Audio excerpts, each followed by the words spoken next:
Oui, les palmiers, je disais, les palmiers que vous voyez sont fabriqués à base d'énergie solaire.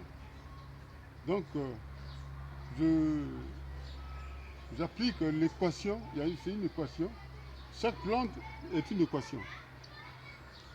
Il y a une équation pour les palmiers, une équation pour les arachides, une équation pour les papayers, une équation pour le cacao, pour le café, pour le limba, pour euh, l'acajou.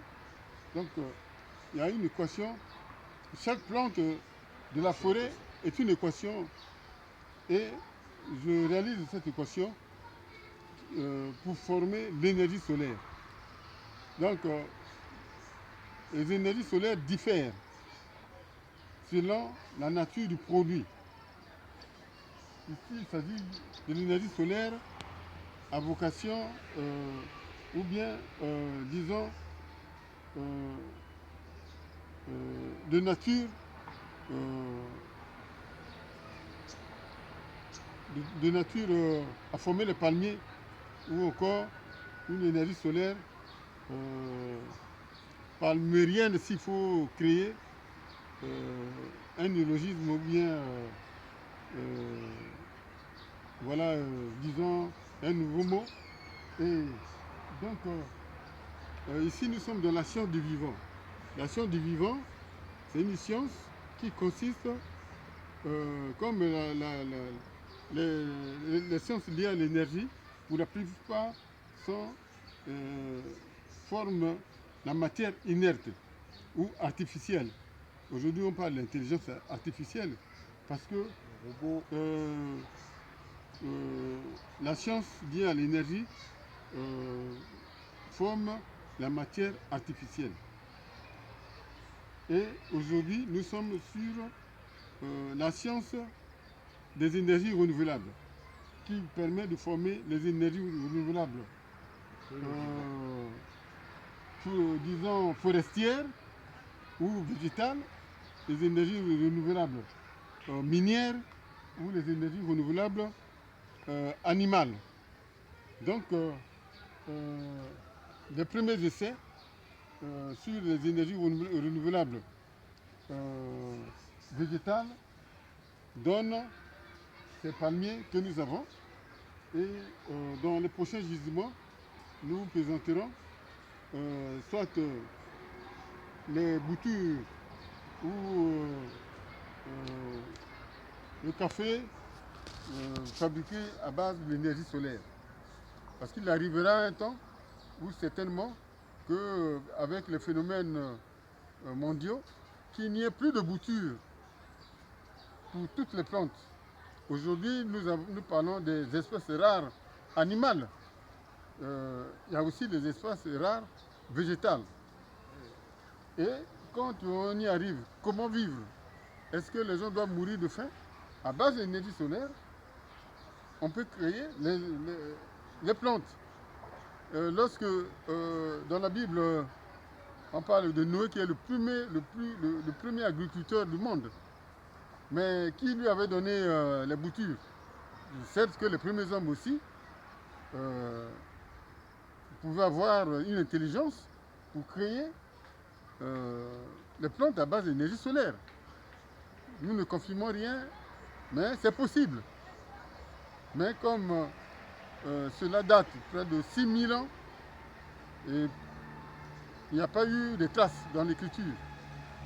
Et cela peut confirmer pour dire que les hydrocarbures que l'on croit toujours fossiles, créés à base de pourritures de bateaux, ben cela c'est par manque peut-être des traces de l'histoire, de l'écriture.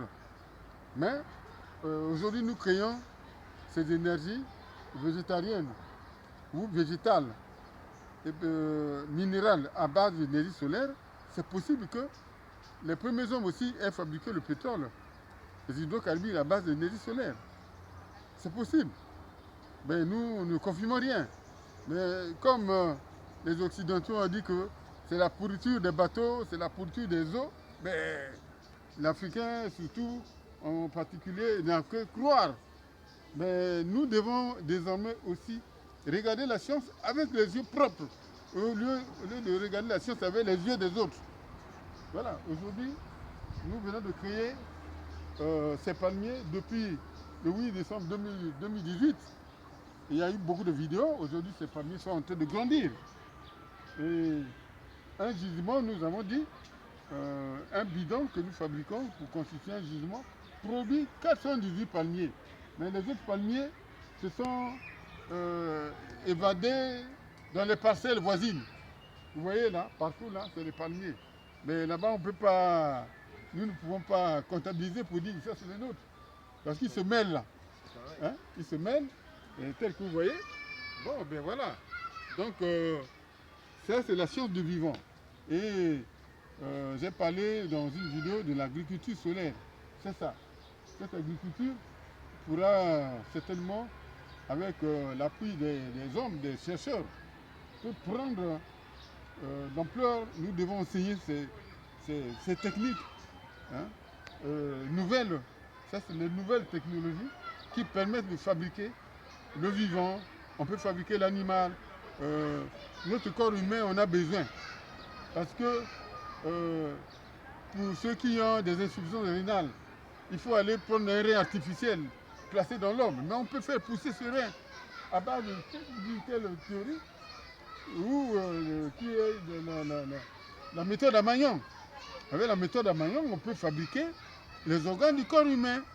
On peut fabriquer le cœur semi-naturel, on peut fabriquer les reins semi-naturels, on peut fabriquer, disons, les poumons semi-naturels, au lieu ou encore les pieds semi-naturels pour les diabétiques. Le pied diabétique, on doit mettre une prothèse. Mais non, mais cela va finir. Donc le 21e siècle, c'est le siècle des énergies renouvelables. Ça, ce sont les énergies renouvelables végétales. Donc ces plantes, telles que ces palmiers sont des palmiers à grande capacité d'oxygène. Parce qu'ils respirent comme l'homme. Nous pouvons aussi fabriquer d'autres palmiers qui, la journée, produisent l'oxygène et la nuit produisent le gaz carbonique, pour parler de la photosynthèse. Mais on peut aussi, disons, créer des plantes rien que, disons, en enlevant le carbone pour que ces plantes soient des plantes à grande capacité d'oxygène. Parce que ces plantes existent au plan naturel aussi. Comme jusque-là, la science vue par les Blancs dit qu'on n'a que des plantes qui, la nuit, bombardent le carbone et la journée bombarde l'oxygène. Mais on ne fait pas d'effort pour voir s'il n'y a pas de particularité. Mais je dis qu'il y a une particularité. Il y a près de 137 à 191 plantes qui ont une respiration différente. C'est-à-dire qu'ils ne produisent pas le carbone la nuit. Ces plantes existent. Voilà, donc ces palmiers, par exemple, je n'ai pas mis le carbone dedans. Donc c'est des plantes qui produisent l'oxygène la journée, qui produisent aussi l'oxygène la nuit. Voilà, donc c'est fait exprès. Quand on fabrique, on peut décider. On peut décider de la nature qu'on veut. Et voilà quoi. Donc maintenant les populations consomment ces noix. Vous voyez, toutes les noix ici sont finies. Mais ils consomment ces noix sans savoir que c'est les plantes de laboratoire. Et voilà. Donc c'est les mêmes plantes. Hein? Ce n'est pas des plantes dosées par trop de chimie ou trop de matières toxicantes. Non, il n'y a pas de toxique. Parce que la terre ne ment pas. Comme me disent, je crois, c'est pour les Camerounais, où la terre ne ment pas. Quand la terre fait sortir, c'est que c'est bien. Donc ici, c'est des plantes bien raffinées, avec, disons, une santé parfaite. Et donc, vous sentez que ces plantes ne perdent pas la faim, parce qu'elles sont bien nourries. Voilà, donc nous demandons que au gouvernement de la République du Congo de s'y intéresser, si le gouvernement peut s'y intéresser pour développer un certain leadership dans la science, hein, à partir de ces expériences-là. Voilà, donc le monde entier en a besoin, parce que si Dieu permet de telles formules, il sait pourquoi, que le besoin n'est plus loin. Arrivera un moment donné où il n'y aura plus de boutures. Et comment nous devons vivre sans les plantes. Voilà. Donc, surtout que nous sommes en train de nous battre pour régler le climat. Ben, avec les changements climatiques, eh ben, il faut s'y attendre, surtout les feux de forêt, les phénomènes imprévisibles. Et si aujourd'hui on arrive sur une crise alimentaire liée à l'existence des plantes, ben comment faire? Alors que nous avons un puits inépuisable qui est l'énergie solaire, où on peut fabriquer tout, on peut tout avoir avec l'énergie solaire. Merci vraiment, donc merci pour votre attention.